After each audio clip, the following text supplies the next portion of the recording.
I can talk from my own experience. So it's not like I go to sleep a Christian and I wake up the next morning Hindu. It's never like that. It's a whole big transition, right? And because of a lack of Hindu spiritual ecosystem, it was so difficult for me to navigate into my way into Christianity.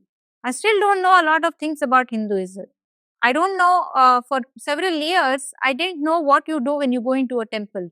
I was not raised in that, right? And then when I quit Christianity, I didn't automatically become Hindu.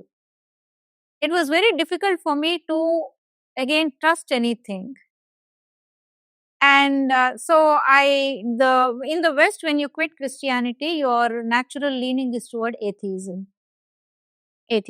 because a lot of former Christians become atheists because they don't have anything else to fall back on. Luckily, I have Hinduism, but that was a long journey home, I would call. Then, when atheism did make sense, I thought maybe there is some power, I just don't know who it is. So that's agnosticism. So from out of Christianity to atheism, then to agnosticism, and slowly, I mean, it took a very traumatic path, I would say, to understand dharma, karma, and then this whole sanskara and all that. And it was all my self study. And somewhere I went into the path of meditation and sadhana. Nobody told me.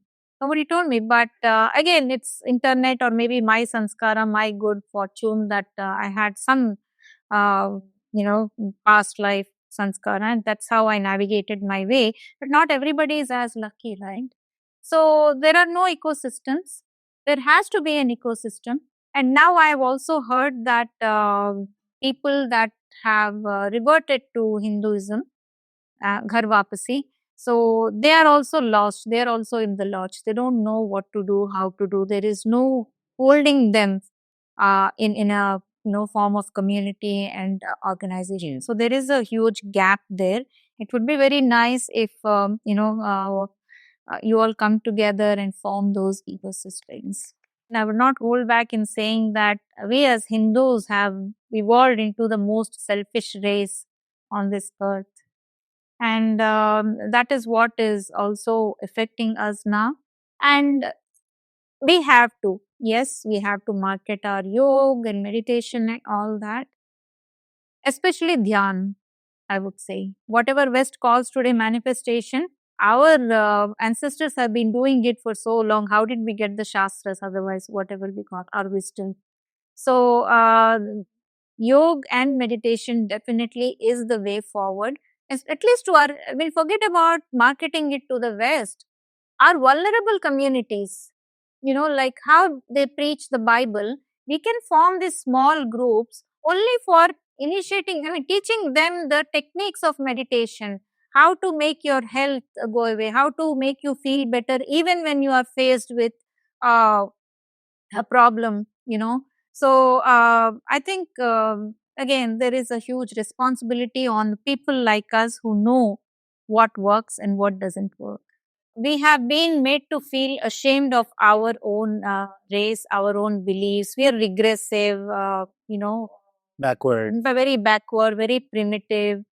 And Christianity presents itself as very sophisticated. Its message is very simple, right? You are a born sinner, and here is a person who died for your sins, and he'll give you salvation. Just believe in him, and you'll go to eternal heaven. Don't believe in him, go to hell. Our message is not so simple. So there is punarjanma, there is so much of karma, there is, different kinds of karma again, prarabdha, sanchita. So all these karmas are there. It's such a complex message. It's very complex message. We have failed to make it simple. It is simple for people who understand it. Yes. Yeah. It is complex to a lay person. Whereas if you go look at, people that are not much educated. So if you tell them about karma, so whatever you're going through, it's your prarabdha, it is, if you tell them that, they don't understand. And we have failed to simplify it for them. They did that. See, Christianity is also very complex. Okay. You can ask, well, Adam disobeyed. Now, how is the sin coming to me? ऐसा तो नहीं होता है कि कोई और crime करे और किसी और को जेल जाना पड़े। क्राइम उसने किया, तो जेल तो उसी को, पनिशमेंट तो उसी को मिलना चाहिए, मैं क्यों कर रहा हूँ? आज के दिन ऐसा नहीं चलेगा। So nobody is asking those questions. Again, there's a whole lot of indoctrination, brainwashing and all that is going on. So they have not only simplified the Christian salvation message, they have also created such good fear mongering around even questioning the illogic of that message. We have failed in both, in simplifying that message and also creating good arguments around why this makes more sense than that illogic.